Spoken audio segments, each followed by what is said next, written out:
आणि हक्काचं जर व्यासपीठ काय असेल तर ती आई असते. अरे आई घराचं मांगल्य असते तर बाप घराचं अस्तित्व असतो. आई घराचं मांगल्य असते तर बाप घराचं अस्तित्व असतो. पण आपण त्याच अस्तित्वाला सहज का बरं विसरतो? पण आपण त्याच अस्तित्वाला सहज का बरं विसरतो? रस्त्याने जात असताना आपल्याला ठेच लागली. रस्त्याने जात असताना आपल्याला ठेच लागली की आपण आई ग हा शब्द उद्गारतो. पण पुढे गेल्यावर आपल्याला साप दिसला की आपण बाप रे हा शब्द उद्गारतो. बघा याच्यावरूनच लक्षात येते की छोट्या छोट्या कारणांसाठी ती आई असते आणि मोठ्या मोठ्या कारणांसाठी तो बाप असतो.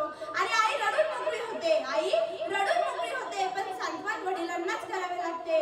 रडणाऱ्यापेक्षा सांत्वन करणाऱ्यावर जास्त ताण पडतो. ज्योतीपेक्षा समय जास्त तापते.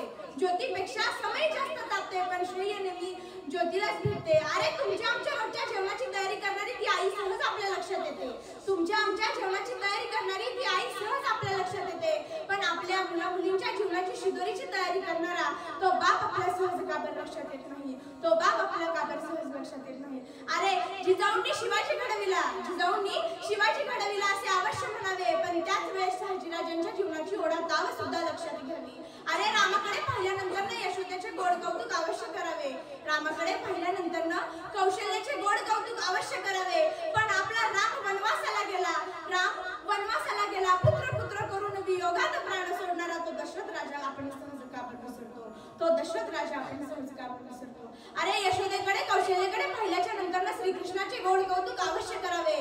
पण यमुना नदीला पूर आला असताना तो आपला बाप डोक्यावर श्रीकृष्णांना घेऊन जाताना आपला जीव धोक्यात घालणारा तो बाप आपण सहज का बरं विसरतो? अरे